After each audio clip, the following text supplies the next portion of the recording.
I am extremely pleased to present one of our own, Susan Montana, who's been in the healthcare finance world since graduating from the College of Insurance in 1980s. Me too, but we started when we were 12, so let's not go there. Okay. She started working at MetLife on the group health claims system, then went to work for a consulting company who made their money by reprocessing hospital and Medicaid claims to fix billing and reimbursement errors. She started her own consulting company, Habanero, Inc., in 1996, and more recently has been working with medical practices, helping them fine-tune their back office operations. Certified coder and AHIMA certified technology specialist trainer. I would like, oh, by the way, this is being recorded tonight, so make sure there's no salad in your teeth or anything. No, I'm only kidding. But it is being recorded, so just so that you know. Okay, and Sue, please come up and do your thing. Thank you. So as far as the recording, nobody here has to worry about being recorded. It's really more of a test of this equipment and the venue, and I'll really be the only one on. So don't worry about how you look, or that anyone will find out that you were really here instead of out partying tonight. So thank you so much for welcoming me. I've been a member of this chapter for quite some time, and it's just nice. I find so many places no one has a clue what I'm talking about, but you come into a place like this and you can have the same jargon and the same language, and that just makes a difference. So actually, that's one of the things that I'm going to talk about today. We're going to be talking about chart reviews, which sometimes might be called medical record reviews. Sometimes people use the word audit, but sometimes a lot of this terminology that we use is interchangeable. It's designed to be a little over an hour discussion, and I've also built in plenty of time for questions as we go along. And I'd like to ask everybody to participate. And interactive is always better than just somebody standing up here lecturing. So we'll start by saying, how many people, by show of hands, work with institutional providers? Hospitals? Okay. And how many are non-institutional providers? And how many vendors in the room? How many people work for a company that you're not the provider, but you're working for a company? Okay. And then anybody here auditors? Okay. So a lot of people didn't raise their hand. That's okay. I know you're reading. So I wanted to start out with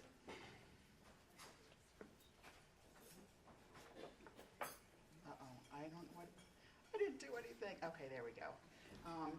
Start to talk about why you should make sure that you're intimately familiar with the details of the charts that are used by your organization. So one of the first reasons, and probably the one that most comes to mind, is that payers have stepped up their use of chart reviews with regards to payments.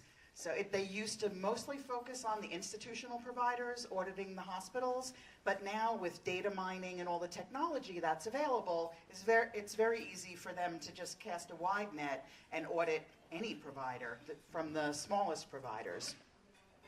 There's a micro focus on compliance, so chart reviews can help determine if a medical practice is compliant.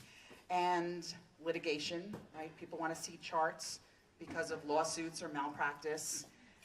And maintenance for standards of care, right? Does anybody work with Medicaid patients and where the payers come in and they're not even looking to see if your notes are up to snuff? They want to make sure that the right touch points have been made for the quality of care for the patient.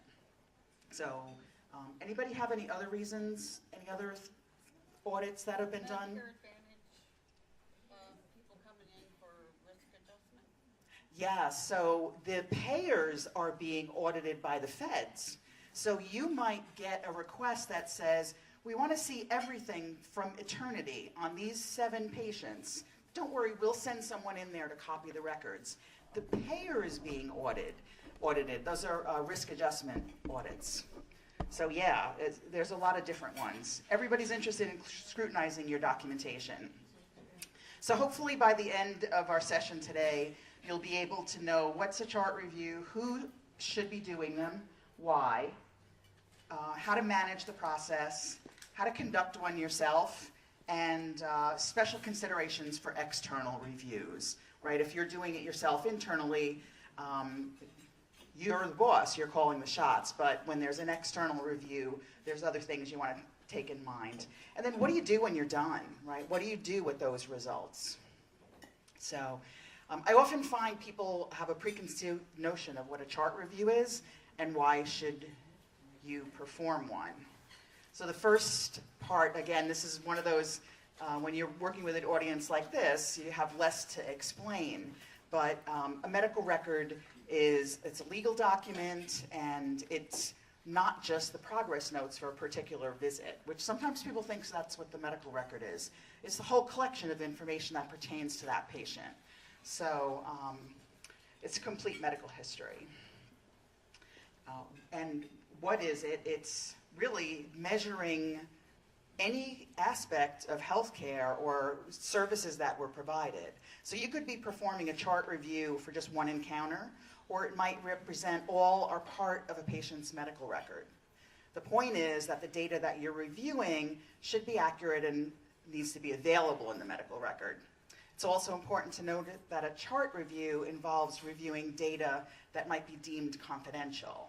So you have to make sure you're aware of whatever your institutional guidelines are when getting involved in chart reviews. What are some of the different considerations at some of your organizations for who can look at what and how is that organized? Has anybody had to deal with that at all? So one of the things is need to know, right? So you have to make sure that you're not looking at information that you really don't need to, that you really don't have to be looking at. Psych and HIV have their own rules, and you always want to make sure of business associates whenever you're doing this kind of work. So does anyone have, for example, where information is kept not necessarily in a separate it's a separate location, like, for example, maybe a vaccine log that keeps track of all the details for those particular services, but it isn't necessarily in the patient's medical record? Those are one of the kinds of things to think about when you're doing these. So what kinds of chart reviews are there, or why would you be doing one? Right, this is probably the most obvious. This is the one that's had so much attention lately, verifying the correct level of E&M service. Determine your potential exposure for external audits, right? So if you know that audits are going to be done by another entity, you might want to say, well, what's my potential exposure on that?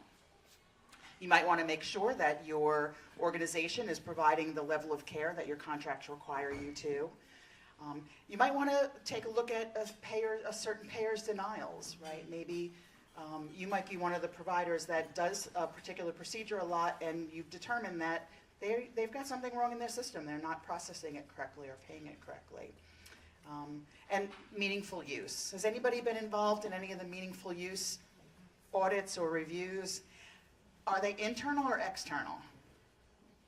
Internal, okay. And why is that? Because you know the external ones are coming. So that's a perfect example of why you would be doing chart reviews. Does anybody have any questions about anything so far? Yes. Can you give us some background on specifics on what you've done in your life? Information about me? Yeah. Oh, okay, I'm sorry. So I have been doing a lot of this chart review and audit. You know, I had a little brief in my intro there. But I've been doing a lot of chart reviews and audits over the last few years for a lot of different entities. I've been hired as an expert witness for I'll give you an example. There was a big case in Illinois where a house doctor service was operating in 7 different states, and the feds were after them. So they called me in to review some of the charts to see, do you think they were charged with overcoding? Did they overcode? And what is your professional opinion on that? And how much money do you think it was worth? So honestly, anyone in this room would have looked at 10 charts and said, I see exactly what's going on, I see exactly what's wrong, take away the key. And I mean, he's in jail now, so I can talk about that case, but yes, oh, it was really egregious. But, so I've worked with practices where they say, I think everything's good, and I just want somebody else to come in. So I call that the gold star audit. They want you to come in and see that everything really is doing well. Often those practices are, in fact, doing well. Is that good? But I've been doing this kind of work. Coding is not the primary thing I do. We do consulting. So coding is a big component of it, but it's not the whole delivery. So, okay. So who is or should be doing chart reviews? So how many people here have actually done a chart review or an audit? So I'm going to argue that every single person that's ever coded should have their hand up right now.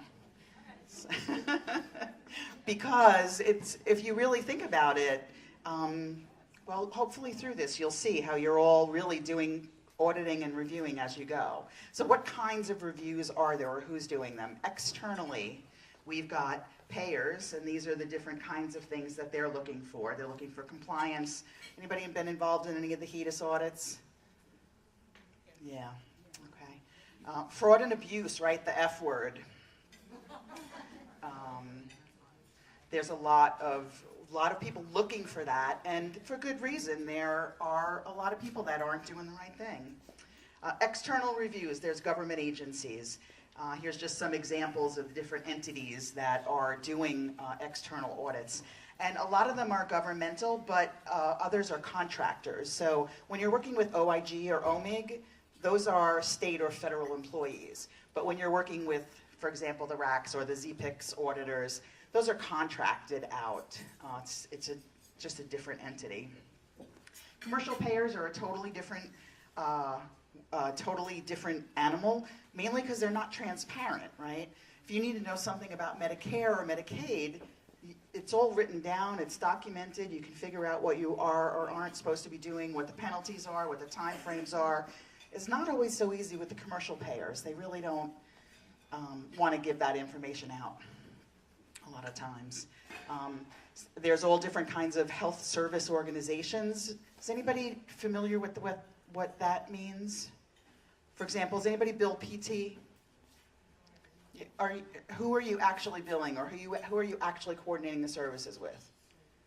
United Health, MPN United Healthcare, and then Blue Cross, night shift team. So it's not the insurance company. There's somebody in the middle who's doing the negotiations and determining levels of service or how many units. The same thing with transportation, right? You don't. Actually, MPN does which is Managed Critical Network, they actually do the authorization. Right, so the payer is the one who the person has the insurance through, but they're not the ones who are dealing with it. They've outsourced all of that managing of authorizations and paying for it to a different entity. They'll do their audits. And then, of course, there's the whole legal end of things that gets involved in external review. Internally, providers do their own kind of reviews in a lot of different ways, right? There's a compliance department, CDI staff, that's more likely to be with your institutional providers, right? Is there anybody who does non-institutional work that has CDI staff? Probably not, right? And then there's targeted concerns. Does anybody know what that means?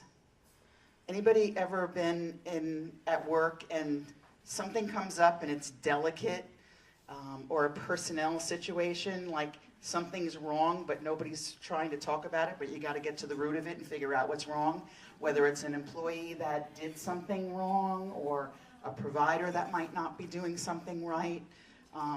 That's a reason to do an internal audit. So, and actually, it's one of the ones we get called in on quite a bit for more sensitive or diplomatic situations. Then that becomes the question, who's performing the audit? Are you going to do it with your own staff inside, or are you going to hire somebody else to do it? And what are the different kinds of things to think about? It isn't just the cost of hiring an outside entity to do it, it's your opportunity cost, right? Is everybody familiar with the concept of opportunity costs? If you have your staff working on an audit, instead of doing their regular work, is their regular work going to suffer? So that's a cost that people have to think about. You might have 3 people who can do the work, but if it's going to take them off their regular work, it might not be able to do that. Pardon me? No. Bringing in somebody outside can help you be impartial, right? All right, let's see. Why would you perform a chart audit? So one of the basic formulas that we all have to keep in mind whenever we do any of the work that we do is that the diagnosis needs to equal the order, right? Needs to equal the service that was delivered, needs to connect to the coding, and then the billing and the reimbursement, right? That's a lot of pieces to connect along the way. So that's really one of the reasons that you do an audit, because that's all those pieces have to line up. So from the payer standpoint, why performing charts reviews? Well, a lot of times with the payer, it's money. And also for capitation plans, payers are very interested in making sure that that their members are being taken care of properly, right? So there might be providers who would say, give me as many as you can, and then they get an assembly line going, and maybe they're not taking the best care of those members. So the payer will come in and wants to make sure certain standards of care are being attended to. Okay, this. Medical necessity, right? That's another big thing payers are always interested in. You submit the claim, it has all the right codes and the right information in it, but then when they pull the record, is it really supported by medical necessity? And how many providers do you know who are upset that something that makes sense or that they think is a good medical practice isn't going to be covered by the payer? So yeah, that's a reality. What do you do with that? So you can also. Yeah.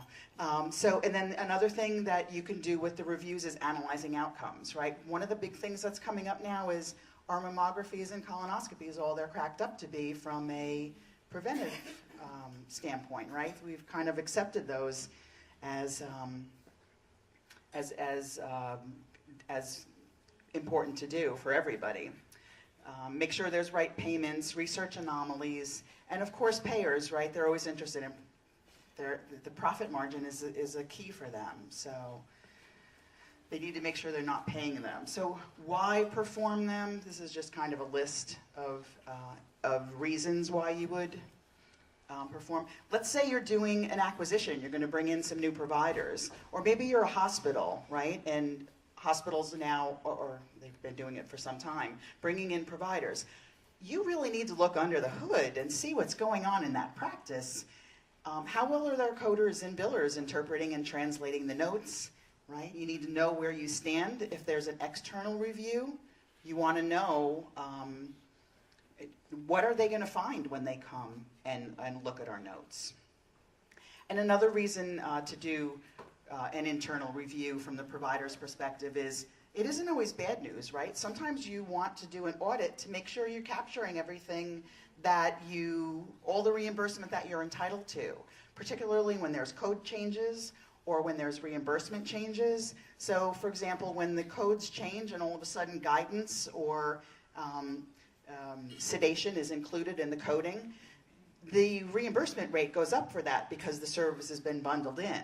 Well, you need to be on the lookout to make sure that the payer is doing that as well. Another reason, why do you perform chart reviews? Does anybody remember this picture in the paper? Zwanger-Passeri was in the news a few years ago as the federal agents swept into their offices and carted off computers and boxes of documents. Well, a chart review could have uncovered the root problem and identified corrective action. So some of examples of the internal reviews that I've conducted have been identifying when unordered services are being performed, which I believe is what happened with them. And I've seen this at other places too. The provider submits an order for an echo, and they go to the radiology place, and they get a AAA and a carotid along with it. Why? Because they can. But it's not until you audit the records that you see that that connection wasn't made, right? Unsigned orders, insufficient clinical indications, coding to the medical policy, right? Just because we can get it, we can do it. What are some of the reasons for review? Well, think about your own organization and what kinds of things might you incorporate in a chart review, right? Procedure codes, different types of providers, denial codes, right? Has anybody had a payer deny things that you don't think they should be denying, and then it takes you a while to figure out what it is? Sometimes you have to go back and do a search into that. As part of a compliance program, high volume, too many services in a day. That was one of the, again, somebody's laughing, right? This particular case that I mentioned before in Illinois, again, anybody would have seen this. Oh, Dr. Smith made 26 high-level 5 office home visits within a day, driving around. No, something's wrong. Random, so CMS, they'll do their data mining and they'll say, well, we're going to look at this, we're going to look at that. Patients report issues, and KETAM. Do people know what KETAM is? What's the buzzword for that? Whistleblowers, right. Seriously, that is something that all providers have to worry about. So does anybody have any questions about what we've discussed so far? Okay. So managing the process. So this is where the project manager in me comes out. You have to have a plan, right? So if you're going to do a chart review, even if you're going to do the simplest chart review, you have to have a plan. So you want to be transparent. You want to let people know what you're trying to accomplish, what your resources and your budget is going to be, what tools you're going to need, and what end result you're expecting. So it sounds complicated, but it isn't. But it is important to kind of process that through. The exception to that is if you're charged with looking into one of those sensitive areas that I mentioned before. So I'll give you an example. I had an audit that I was brought in on, and they said, Mary left abruptly on Friday and said that she'd fix us good. So immediately, they didn't want everybody to know, we need to audit what Mary's been doing for the last 30 days. So it turned out there was completely something else going on, but that's a worry for a provider, right? If someone who's in charge of the billing says something like that. Who are the stakeholders? So when you're going to do a chart review, who are the people who are impacted by it or who need to participate or need to be involved?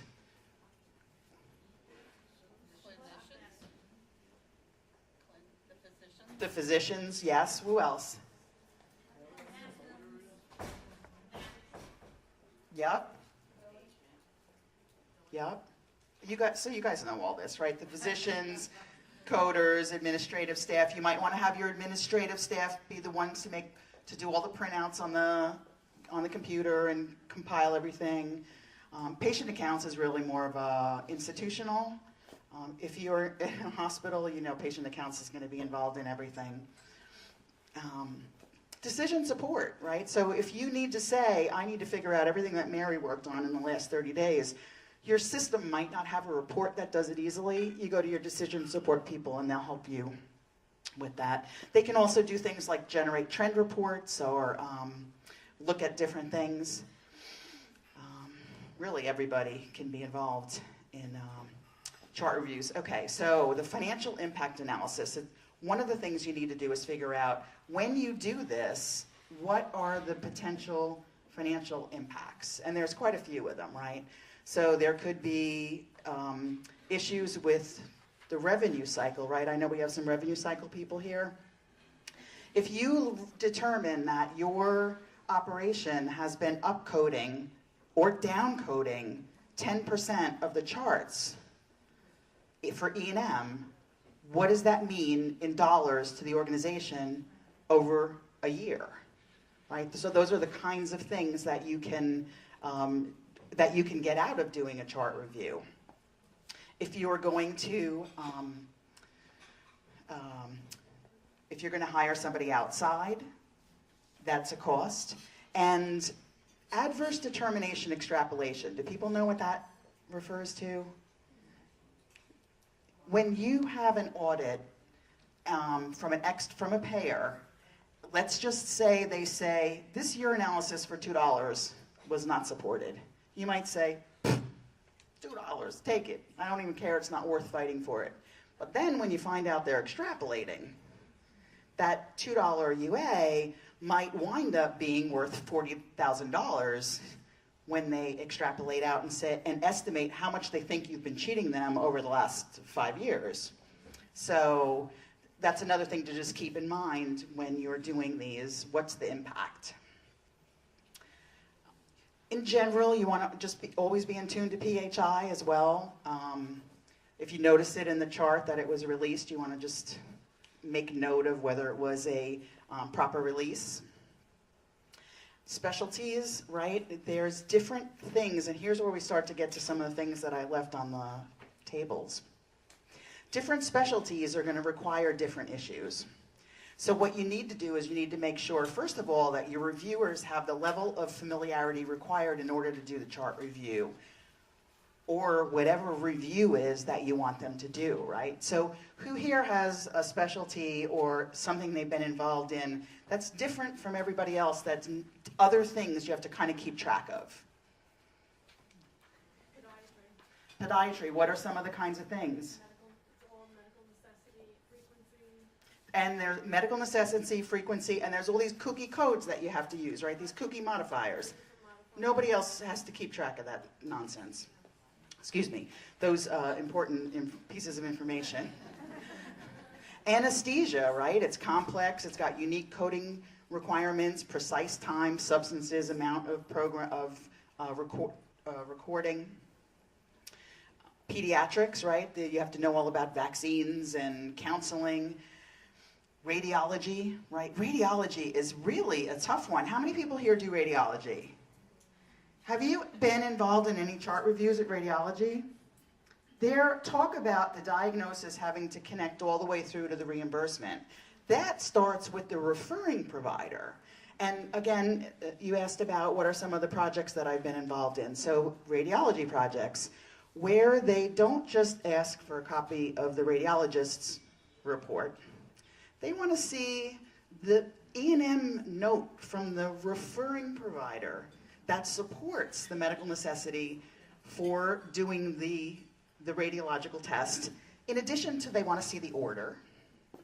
So these chart reviews, or especially these external audits, can get very complicated. Where are you going to get your source data?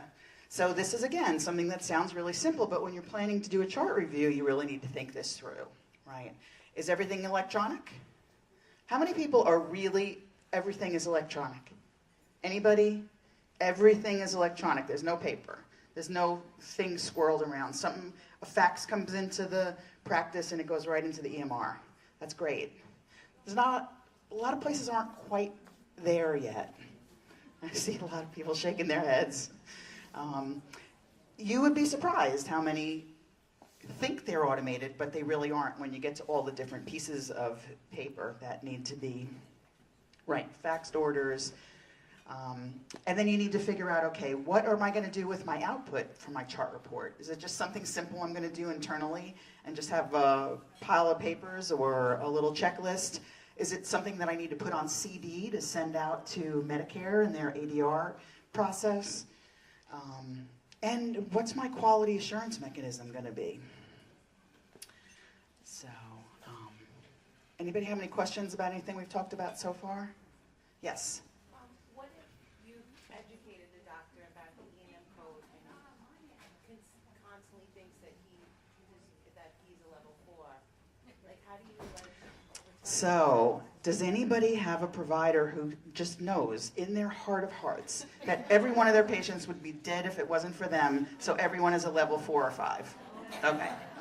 What do you do in that situation? It's really tough. It's really tough. One of the things that I've done is to pull out, CMS did a great report a few years ago where they analyzed by specialty, and they give you the bell curve and for each specialty. So that's one way to do it. The other way to do it is to just, I know some providers really are just impossible, but you need to get other people to help you, or you need to be able to walk through some examples, or if they get audited, you can show them that. But that's when you might call in an outside person to tell them the same thing that you've been trying to tell them, right? It's not just the follow-up visits, it's also new patients that come in, they think, since I took a history and it took me 20 minutes, then, I should get a no 4 or a no 5. Exactly. So those new patients, right? Oh my gosh, I spent so much time with that patient. Someone in her capacity, if she's telling the physician they're doing the wrong thing, shouldn't she document that she's been telling him all along so that she protects herself? Absolutely. Absolutely. Yes, because then if they get in trouble, you get to be able to at least have your backup.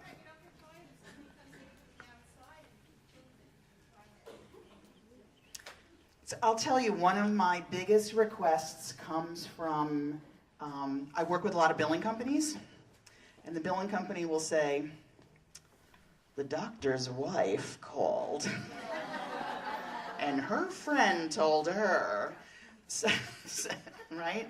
So are you going to listen to the stupid billing company? No, maybe not. So they'll call me in and just for another opinion to say, or to even just to better document, or put it in a prettier package to say what's okay. And the payers are wise to all this now too, right? Anybody build any 99233s lately? Right? Prepayment review, right? For Medicare, high level inpatient, new patient in the hospital. Of course, it's the highest level possible, and they want to say, but I did the comprehensive history, I did the comprehensive exam, but there's no medical decision making, right? It's straightforward. Person's scheduled to come in and have their gallbladder taken out. There's not a lot of decision making in that. And that is hard to explain to them sometimes, but okay. So how do you conduct a chart review? So the first thing is, again, put together a plan. Have a detailed plan in place. It does a lot of things. It helps you to avoid accusations of bias. It helps to avoid budget overruns, misunderstandings, and the other thing is exceeding scope. So if your only job is to review the 99214s and make sure that they're on track, sometimes it's really hard to sit there and say, well, the INDs are all screwed up too. So what you need to do is make note of that, but make sure you keep your scope of your chart review on target. It's called scope creep in project management language, and it can really derail just about anything. But you want to figure out, okay, what are our goals? Are we going to do a retrospective or a prospective review, right? So sometimes you might just sit there and say, I really don't want to focus on or know too much about what happened in the past. There's a new sheriff in town, and we're going to be doing things differently, so let's start on this new track, and we're going to just be going forward. There's other times where you sit there and you say, I think something wasn't right. We really need to go back and check on it. And be able to even know for ourselves. Or sometimes you have to self-report if there's been an issue. You need to establish your methodology. How are you going to go about the whole thing, right? What kind of tools are you going to need? What are your parameters going to be? Time considerations, right? Sometimes you really just have to sit there and say, we have to figure out what we can get done in a week. because that's all we can afford with the consultant, or we have new staff starting, or whatever the issues might happen. And then what are your deliverables going to be? What is it that you're going to be producing, right? Are you just going to have a one-on-one with the provider? Are you going to have a training class? Are you going to have a meeting with the auditors from an external entity? You know, what is it you're going to be getting out of this? So being clear on your goals and objectives are critical to determining which options to select and what to do with the outcome.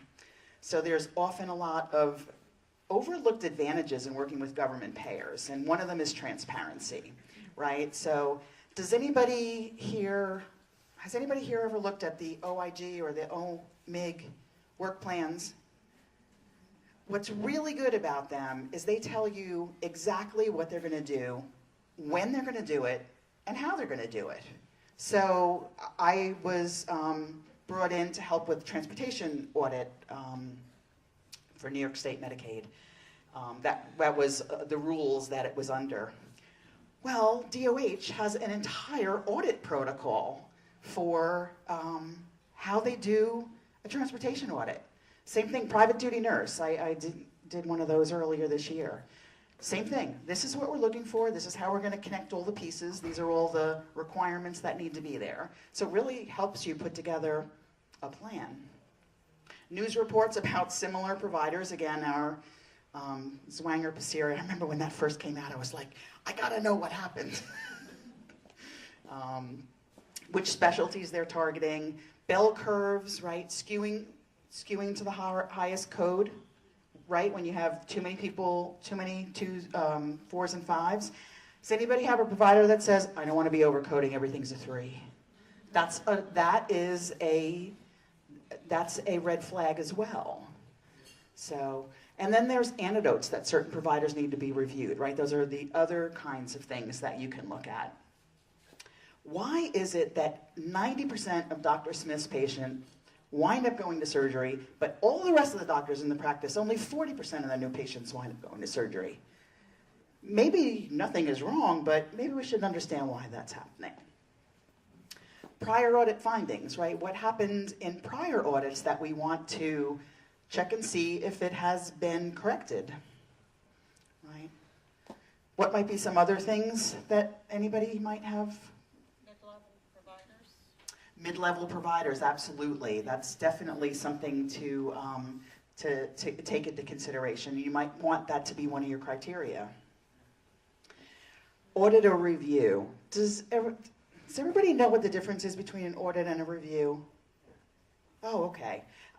So an audit happens after the billing has been submitted to the payer, right? So you're done with it. You can't make any changes. So there's positives and negatives to that. You don't have any payment delays when you do that because you're just sending everything out. But if you find issues, you might have to do voids and adjustments. And if you've got something problematic going on, it can also trigger self-reporting thresholds. A review is when you say, we're not billing anything until we take a look at it and make sure everything's okay with this. So the downside of that is it can interrupt your cash flow if there's too much of it. The other downside is that your payment information won't be included. So again, if you remember the diagnosis to the service rendered all the way through billing and payment, that's usually one of the kinds of things you want to take into consideration when you do that. May I ask a question? Of course. Let's say you're doing an internal audit. Internal audit. And you come across something not good, a little heinous, and the doctor just doesn't want to deal with it, okay? He doesn't want to pay money back, he doesn't want to do the self-reporting. What do you do with something like that? So for me, the first thing is who is my sponsor? Who hired me to come in and do the work? And if the doctor is usually a doctor is not going to hire you if they're then going to pretend like what you said is. But if it was an internal, it was their billing. Okay, so then that's different because then somebody else commissioned the audit. So that doctor is not, for lack of a better term, my client. So that's not the person that I have to satisfy.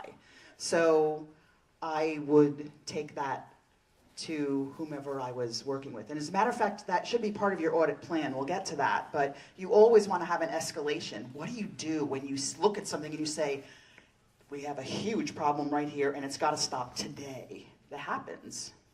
What if you're doing like a review and you realize it's not medically necessary?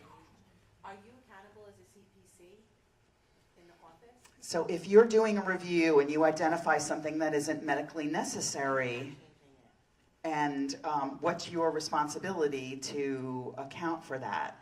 That really has to, presumably you've got somebody that you report to, and that's something that you would bring to them to, and it also depends on how the organization works. So some organizations, the provider, sorry, I just lost my train of thought. In some organizations, you're just working straight for the doctor, so that's, you'd have to figure out what that is. A lot of organizations, though, have formal instructions for who does the coding, right? Is the doctor the one who's responsible for the coding? If the doctor's the one who's responsible, then you're just providing information. They're still on the hook for it. If you're hired to do the coding, then that becomes different. But really, that's more of an organization and how you work it. I don't know that there's a clear-cut rule. Does anybody have any feedback on that?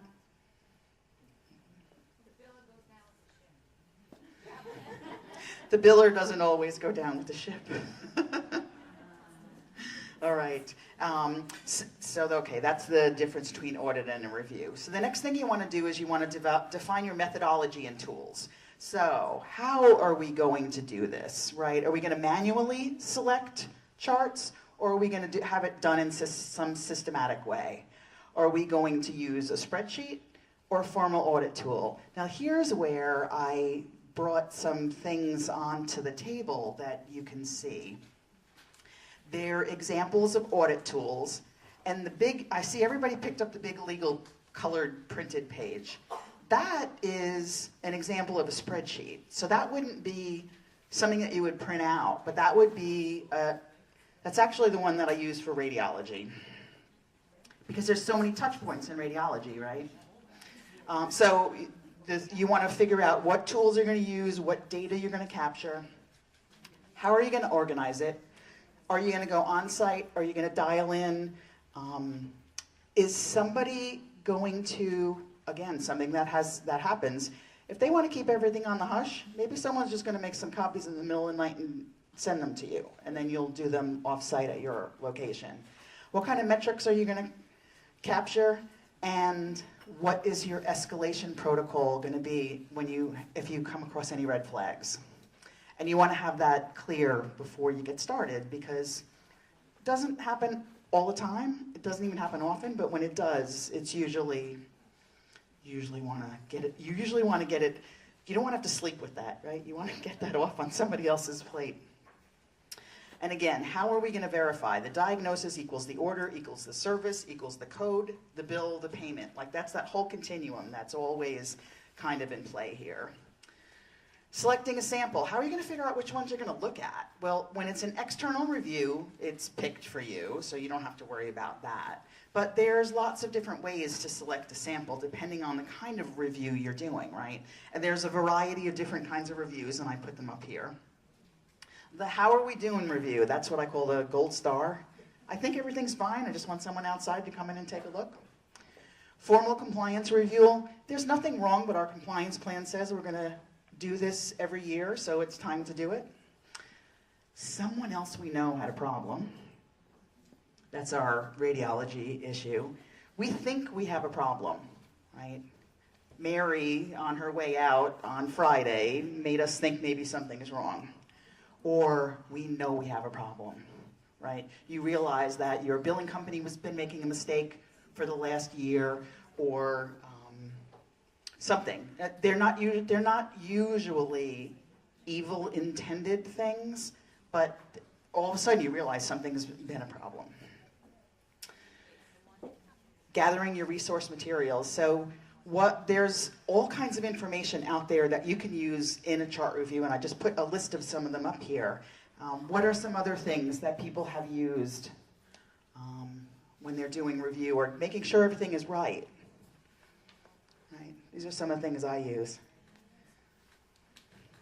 All right, then now you're ready to do the work, right? So you want to have your reference of your goals and your objectives. You always want to keep that in mind so you don't get sidetracked. You want to manage the scope, right? If somebody runs in and says, by the way, we should take a look at this, I always say, well, we'll put that in phase 2. Because otherwise, seriously, if you don't figure out how to maintain that scope and manage that scope, it just makes it just about impossible because people always want to throw other things in there. Or you can get yourself, has anybody ever sat down at the internet and they said, all I'm going to do is look at one thing, and you look at your watch and it's 45 minutes later and you don't even remember what you were looking for? That's what can happen to you on one of these audits. Well, let's put it this way. This is what happens to me because you just get fascinated. You're like, wait a second, I'm seeing a pattern here. It's like, no, that's not in our scope. We're not going there today. So what are some of the different kinds of things? Okay, this is just all things that you would look for, right? So again, radiology is just an example that I had because everybody always uses E&M, right? E&M gets boring. Radiology is something that has a lot of touch points, so it's a good one to use as an example. Incomplete orders. What are some of the things that you might find when you're doing your review? Incomplete orders, signatures not right, insufficient or missing diagnoses. Rule out as the reason for doing the study, and obviously everybody here probably knows you need signs and symptoms. The rule out stuff is really not acceptable. What do you do? Does anybody here do radiology? Do you have that problem where you're referring providers? Yes, yes, yes, yes. What do you do? Do you have a solution for that? You need to have a protocol because if you get audited or if they get audited and the orders aren't right, they'll take all your money back. So you have to have a way to be able to be clear on that. Altered orders. Has anyone... People do this. And, it's one of those things, I use my speeding analogy, right? I break the law just about every day. I speed. I drive over the speed limit. Now, I'm not driving 120 miles an hour, high on crack with kids in the car, but I am exceeding that speed limit. So if they decided to really crack down on it, I would be in trouble. So, and that's kind of what a lot of these things are, right? So you sit there and you say, geez, I can't believe they forgot to sign this thing. The patient is here. What am I going to do? I've seen it, and you've probably seen it if you're there. You have to be really careful. And that's the kind of thing you want to be on the lookout for. Ask for another example. So I get called by someone, I'm getting audited, this insurance company is really coming after me, I need some help. Okay, send me some of your notes. 8 different providers, and every single order form is written in the very distinctive same hand. We have a problem. And what do you do in that situation? What do I do in that situation? I say, do you have legal counsel? Because I think we need to bring them in. I don't think you should let me see anything else. Till we get a cavell in place. And yes. Is a stamp with the doctor's signature on it accepted as well as their signature? A stamp alone is not acceptable, but with the signature it is. What if it's just the stamp? Stamp is definitely no good. That hasn't been good for a long time. Okay. Yes? What would you take an amended note, like 48 hours, 72 hours? An amended note would depend if I was on the payer side or the provider side. No, I'm saying you can argue. If all of your notes are amended 6 months later, that's a problem. If you've got a particular situation that you can explain away, I'd be all over trying to help you explain it away. So, a lot of this stuff is spirit and intent, right? Yes? How do you feel about physician, if you have a physician who's not credentialed, his license, he's all good, but he's not credentialed, using another physician as a supervisor physician? That's not even my opinion. That's not okay. Credentialing is a huge problem, right? How are these practices supposed to hire and onboard physicians or any practitioners when it takes months to get through the credentialing process? The whole thing it's a whole nother crazy thing. But no, that's definitely a problem. And what are some of the other kinds of things you find with that, right? You find the co-signing reports, incident to, those are all the kinds of things you want to have your eye out for when you're doing these kind of chart reviews. Incomplete procedure documentation, right? Again, using radiology as an example. Contrast material not documented, drug wasted, insufficient clinical indication. Pain is not an acceptable clinical indication. All you have to do is add where the pain is, but pain alone is not sufficient. Incorrect coding, right? You can't obviously code to the LCDs or the payer policy. People do that. And if they're doing it, you want to be able to point that out. Unsupported coding, again, I think this is what Zwanger got in trouble for. People would come in for a DEXA and they'd do the fracture assessment at the same time. And I've seen where you send someone in for the carotid and they get a bonus AAA and an echo along with it. Not following the practice's own protocols, right? So if your practice has their own protocols and they're not following them, that's one of the kinds of things that you'd want to identify. And then you figure out, how am I going to be documenting these findings? How am I going to capture this data? Again, some of those forms that I gave out are examples of how you would do that.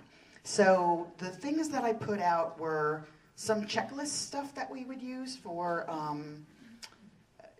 just different specialties, right? Therapy for radiology. Now the surgery one that I handed out is a summary sheet. So you would take a bunch of the individual ones that had the detail for each chart and you sum it up on the summary page and you say, okay, I reviewed 10 charts from Dr. Smith. Oh, sorry, go ahead.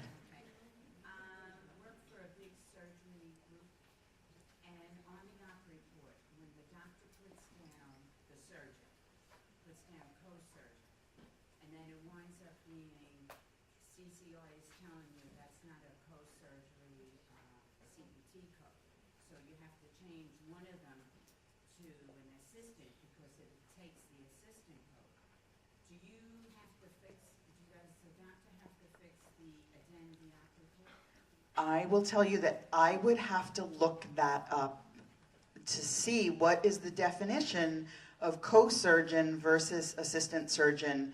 I just don't know it off the top of my head.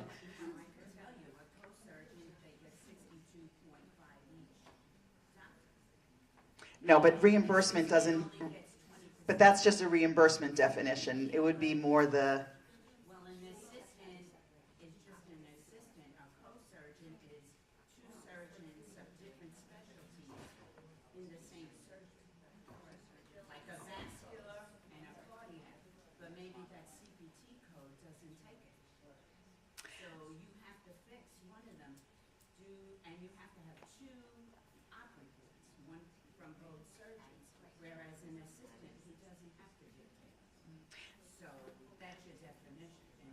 So, you know, I don't know the answer to that off the top of my head. I would have to research it. And another thing that I always say to people when they ask me a question like that, I got to see the documentation, I got to see the note, and who's the payer. So but you're right, that is definitely something to have on your radar to think through and to have a plan for how you're going to address it. And if your practice doesn't, you know, maybe that you need to bring that to their attention.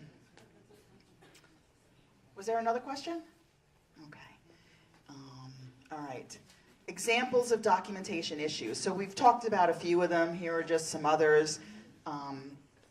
Right? Use of modifiers, new or established patient, right? I don't know if it's me, but some people have so much trouble with that, new or established. Did this doctor ever see this patient in the last 3 years? Yes or no? It doesn't matter where they were. There's different specialties in the same group, and they refer, I think that's where the line. Yeah. What other, does anybody have any other kinds of examples of issues that they come across in documentation? That is really a good one. See, now you gave me a homework assignment. I have to go look up now, assisted and co-surgeons. Could you post that on the chapter forum? Yeah. Does anybody else use the chapter forum? I think I'm the only one. No, I will be happy to post. we do read them. I would be happy to put it there. You know, AAPC has a Facebook page now. Maybe it's not so new, but it's interesting. There's a lot of interesting questions and stuff there. You know, doing an audit at work, huge issues with copy and paste. Copy and paste is also known as cloning, and that is a big problem for not necessarily going to jail, but it does create problems. So, you know, in the olden days with the handwritten notes, there was a whole host of problems with that. Now that everything is in the EMR, there's a whole host of problems with that, right? Does anybody ever come across transcriptions that make zero sense or are completely wrong? I have had ones where I'm reading in the same sentence, the patient does not have cancer, and now and then the patient's cancer. It's like, do they have it or do they not have it? That's pretty serious, right? He's and she's are okay because you can kind of deal with that, but sometimes it's really relevant and it's important. Yeah, so okay, let's keep going here. I know everybody wants to go home. Special considerations for external reviews, right? So what kinds of things might be different or might you have to consider or do differently? And all these things we've been talking about, preparing, structuring, what might have to be different in an external review? All right, so payers do it. Sometimes they do prepayment reviews. The first thing you want to do when you have an external review, you want to figure out what are they looking for and why, right? So I have a great example. Again, you know, you asked me to bring in some examples. So I had a client, and I happened to just be there doing some coding with them, and all of a sudden, they come running in a panic. Do you know anything about Medicare? As a matter of fact, I do. So they had started to get these letters. It was a house doctor service. And they were getting these letters requesting documents. And it wasn't just one, it was a bunch of them. So what's happening? And a lot of providers, especially the ones that aren't doing anything wrong, their first image is, oh my gosh, handcuffs. So they asked me to help, and I did some research, and the first thing I found out that is it wasn't them. And that is actually another one of the little documents that I put out.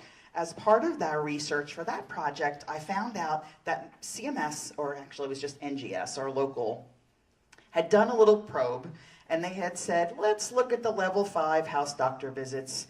Just a couple here, a couple there. Well, they found that 78% or whatever it was were not supported. So I said, oh, okay.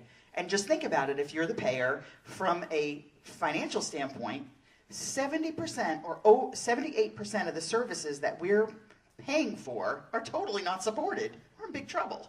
As the payer, we're in big trouble. So they said, we are not paying anyone for this service again until they can prove to us that the service was supported and that they understand what a level 5 house visit is. So it doesn't mean that this wasn't a $750,000 headache for this client that dragged on for a year. And they lost dollars due to incompetence on the payer side, right? Because when you have to send things into the payer, a page gets lost in the fax, whatever. But the main thing was, it wasn't something that they had done. It was just they got caught up in the machine, and this was something that came along. So that's one of the kinds. A targeted review or prepayment is when you have failed the probe. So if you failed the probe, they say, oh, you know what, maybe you don't know how to document this, or maybe you're doing something else wrong. So maybe we're going to either not pay you anything until we see everything that you do. And then the other is a global. So there's all different kinds of external reviews. And probably the most important thing is to know when to alert the legal department. And I think people I would always rather raise the flag and be called Chicken Little than to miss something. So when that FBI van shows up, another thing that you want to do is you want to make sure that you have got a solid policy in place so that everybody knows what to do if this should happen. Who to call, who to talk to, who not to talk to. And honestly, if you don't have a policy, make one. But the most important thing is keep them contained in an area where they can't see any potential stickies around or anything. I'm never going to forget, I heard when OMIG first started, Jim Sheehan was, he was Banshee, if anybody remembers when they first started with OMIG. And he came and he gave a presentation. He said, you know what I love more than anything? I love walking into an office and seeing yellow stickies all over. And I was like, he's right. And, you know, so that's one, you want to, when anybody comes in from any place, contain them and get whoever, your compliance officer, you know, whoever is assigned to deal with them. Considerations for responding. So what do you do with these external audits? Only submit documentation that supports the issue that's being reviewed. So you don't want to send, auditors don't appreciate being inundated with useless information. And you could also be potentially opening yourself up by providing excessive documentation. But at the same time, you want to make sure that all supporting documentation is included. So I'm working with a provider now who, it really is hard to have the right person responding to everything. Because if you miss a piece of paper, they're not going to pay your claim. And then you get stuck in appeal mode. It's really, so you need to be able to say, okay, what's everything, if it's a vaccination, or you know, an E&M visit with a vaccination, what are all the different things that have to be included, and are they? So that's when your amended, you know, 47 amended notes after the fact is going to be a problem. Okay, and again, you probably don't have, I don't have to tell this crew, never, ever, ever alter documentation. I'm not even going to tell those stories. Okay, preview everything, right? So you want to get an assessment of what is your exposure. If I give all these things over, what are they going to find? I can't not send anything, but what's the potential that could happen?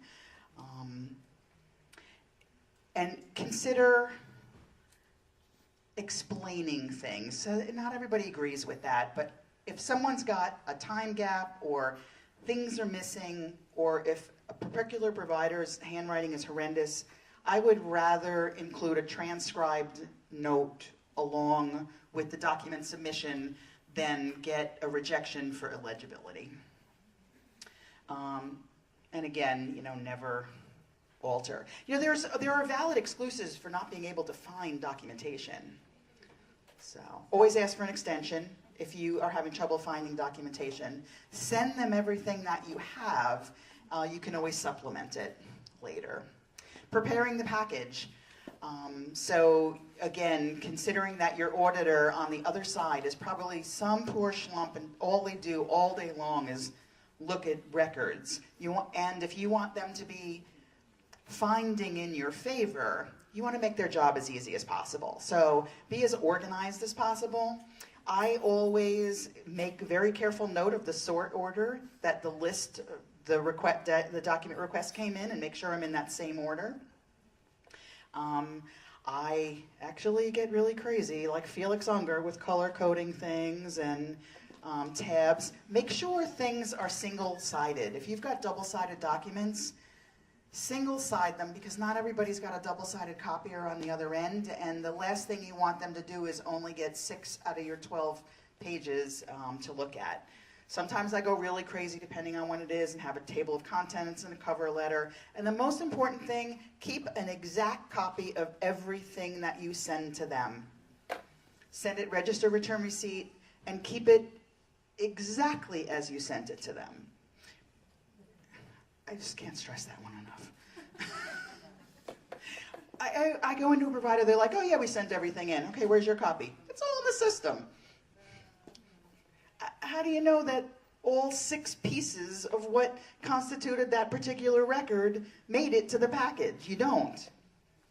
And then print out the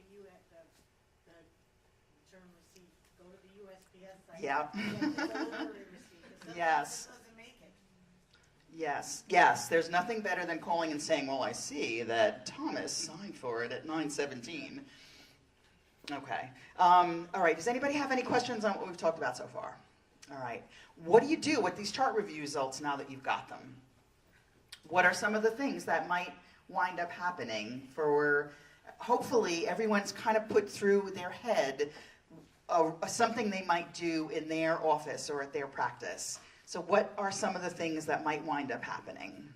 Have a meeting with doctors. Meeting with the doctor, education, yep.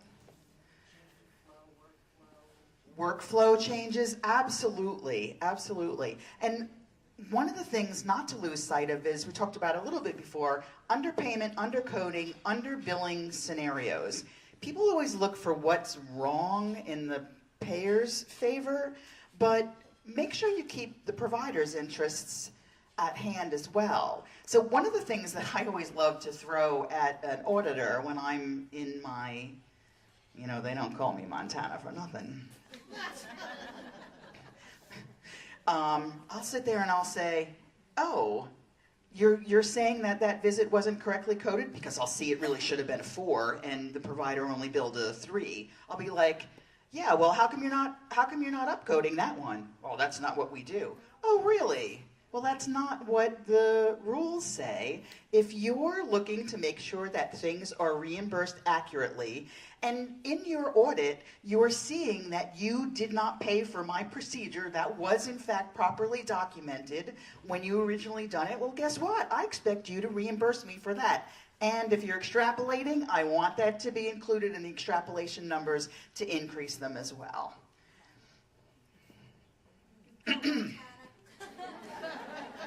Really, you want, it's almost a tactic. Do we have any payers in the room? Is anybody here on the payer side? You almost want to kind of figure out a way to tactfully get them on the run a little bit. All right. Okay, compile your results, right? Take all your data. The most important thing when you're at the end and you're pulling everything together, you need to be professional and diplomatic. Because your report or your results might become part of a legal situation. You want to use cautious wording, and if anything serious needs to be communicated, I never do it in writing until I've talked to the big cheese, whoever might be commissioning the project, talk about it and ask them how they want it addressed. Some of them will say, others will say, no, we need to understand these things and talk about them. So the kinds of things that I make sure never to put in writing, and it's really tempting, right? Dr. Smith is committing fraud because he's billing 26 hours in a day. Or Mary should be fired because she keeps screwing up the coding of these procedures. The practice has been overpaid by almost $1 million due to coding errors. Or these notes are terrible and would never hold up if we were ever audited. There's like all things you'd never want to put in writing. And if you've ever been on the discovery end of a legal issue on either side, so I've been in situations where part of the package I get to review includes all the emails back and forth where they're arguing and telling the guy who's in charge, you can't do this. They're putting it all in emails. And I have had my emails subpoenaed in cases too. So just be really careful. You just never know when things are going to go to that next step. You want to have your raw data. No one is going to look at it or care about it except you. Except that. Sometimes people might want to get into the nitty-gritty. Almost never. Narrative description, where you describe what you found and what you think should happen. Summary statistics, people will be interested in that. Maybe. Conclusions and recommendations. That is where the rubber meets the road. People really are not always so interested in how you got there. Just, okay, what are we going to do about it? Next steps. Who needs to do what? And again, you might not be the driver of that. A lot of times when I'm involved in a project, that's where they're hiring me. They want me to tell them, okay, what should we do about this? And then there's usually a formal meeting to present. So you have a formal meeting to present with the sponsors. And then a lot of times you'll have a formal meeting with the whole crew where you sit there and say, I know you guys have been seeing me and my crew running around, and this is what we were doing, and this is what we found. And usually the best part of that is so many people are doing the right thing. So it really is nice to be involved in those situations where you can say, you know, you got a good crew here. And feedback loop. Does everybody know what feedback loop is? That's part of this meeting with the crew, right? So you want to establish a mechanism for each party along the chain of, again, diagnosis, coding, service orders, all the way to payment, so that people can communicate back to each other, right? How do you let the referring providers know that they need to submit proper orders? How do you empower the coders to communicate with the providers with documentation issues? How can follow-up staff affect change so that bills are paid right the first time through, right? You don't want your follow-up people to sit there and say, oh, that thing gets denied every time, but I know how to fix it. No, you want it to get back to the front of the process so that instead of having to wait that whole time around, you're not delaying your revenue, you're getting that in. So these are just some of the examples of where your feedback loop could be. Oh, and the most important thing is you want to have a process in place to validate that the improvements have been made when you do your next review, right? Because this is not a one-time thing, right? You don't just do a chart review or an audit once. It should be part of a regular process. Education and training, right? Do people know the difference between education and training? I did not know this. So it was a little embarrassing before I learned it. You train staff and you educate providers. I had a hotshot compliance person at one of the big places tell me about that. But there's all different ways you can do it, right? You can, some places, the physicians just aren't going to listen to just any old person. They have a whole process for how to do that. How do you determine if your physicians have got it, right? You've given them the education, you have to do another review.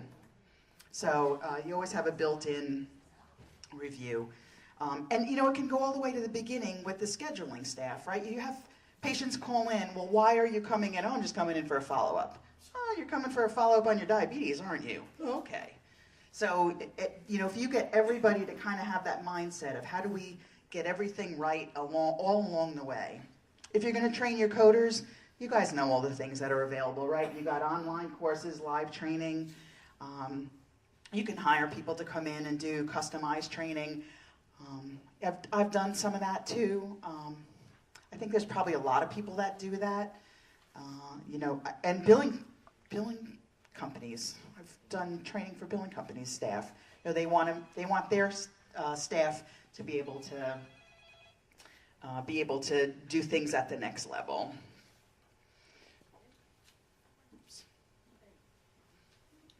A comment on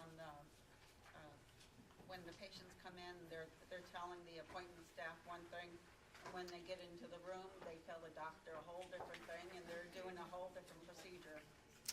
That is, you know, when I have providers that tell me that, the first thing that I say to them, I say, okay, that's a reality, but how often does that happen? A lot. Oh, it does. Okay. So the question is, the patient calls and says, I'm coming in for A, but then they get the doctor in the room and they say, well, there's really B and C. That could be. Yeah, like they're telling their appointment schedule, oh, I need to come in for a follow-up for my hypertension. Next thing you know, I get the super bill back. Well, gee, he did a complete physical. Well, you know, that's a different, so the patient comes in, they said, I'm there to follow up on my hypertension, and then I get the super bill, and it's for a complete physical. So I have one of my clients that's telling me that now. You know why they're doing that? The payer is hounding them for their own PCMH measures to do a physical when you get the person in. Because patients won't, not all patients, there's a whole bunch of patients who are just not going to come in for a physical, whether they can't take time off work, they're just not bothered, whatever it might be. So the new thing is, we have to complete our measures. We have to collect all these screening statistics. So you get the patient in, do the physical. And you know what I'm finding? The auditor says, that's not why the patient was there. We're not paying for that. And it's a big problem. So I don't have an answer for that yet, because you have one side of the fence, on the payer side, they want to meet their measures, they want to do their right thing. But on the other side, is it appropriate to rope a patient in for a complete physical when they're there just to get a refill on their blood pressure medication?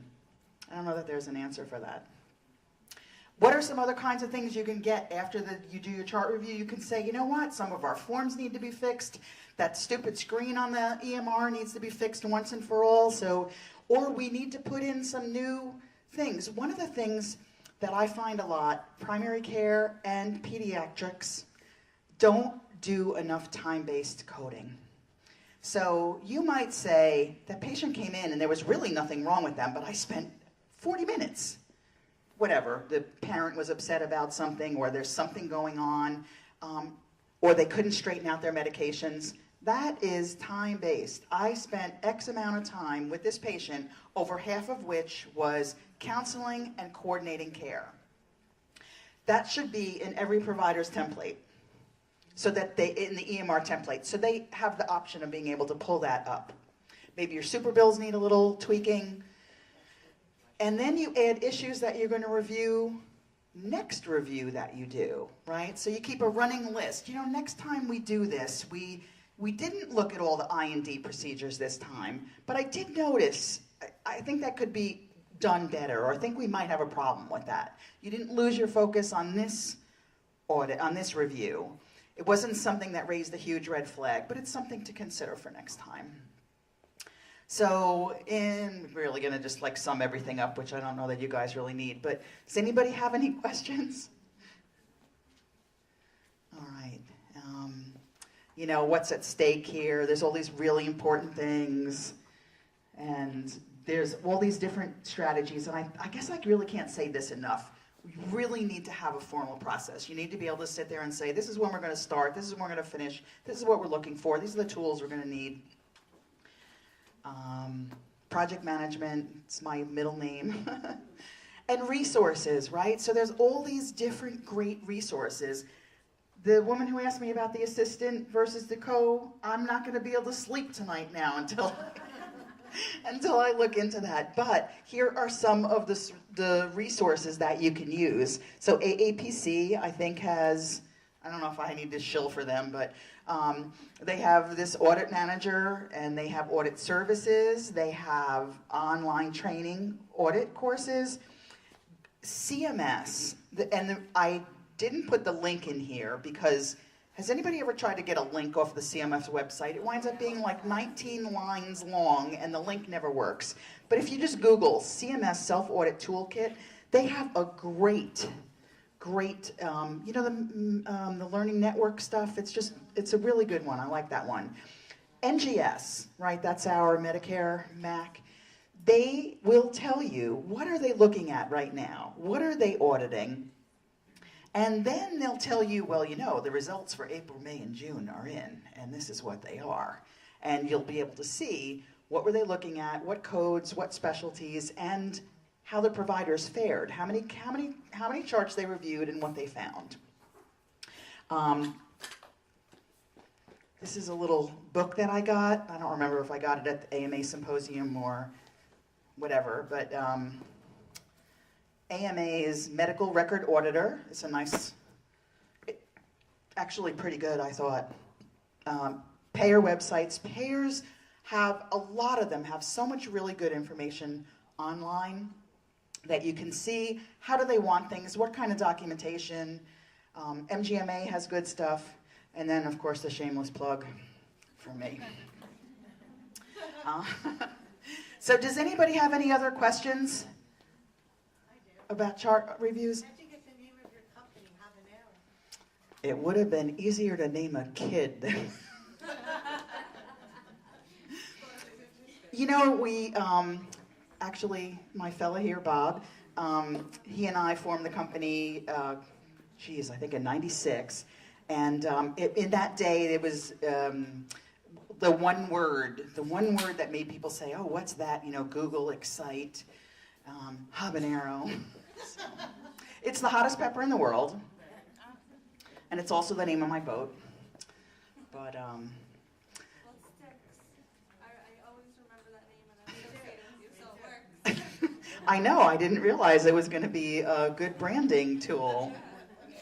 So, and I also do radio, so some people might have heard me on the radio as Habanero. That's my on-air name. It's WUSB in Stony Brook. What do you do on the radio? All right, so I'm really seriously not trying, this is not planting, I'm not trying to it's I have a radio show called The Business of Healthcare with Habanero on alternating Fridays from like 1 to 3 p.m., 90.1 FM. And I talk about I have all different kinds of guests and talk about, there is a lot always going on in healthcare, right?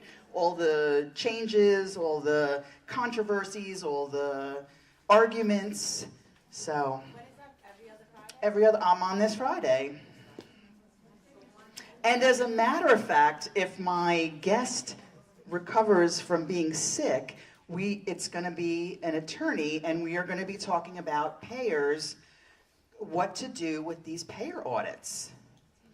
So, 90.1 FM.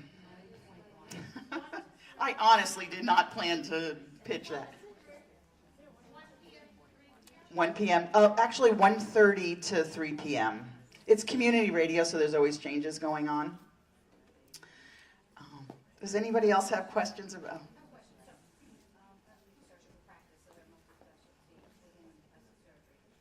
Multi-specialty.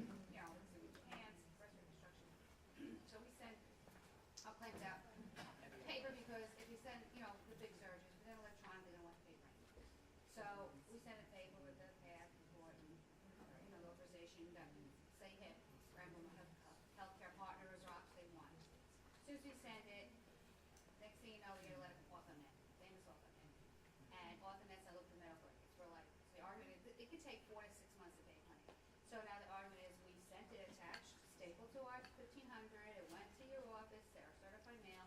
Where is it? Well, we don't have it. But you can fax it to us, we fax it. Then they have it for a while, and then we get an EOB from the payer, and they downcode it, or they change our code completely around. Then you call AuthorNet, and they say, oh, we are not allowed to change codes. We can only suggest code changing. So meantime, then, supposedly then HIP is the one who's changing it, but if they didn't audit the records and going by what AuthorNet says, how could they get away with this? Because the stuff is in the audit report, and they just want to beat us down.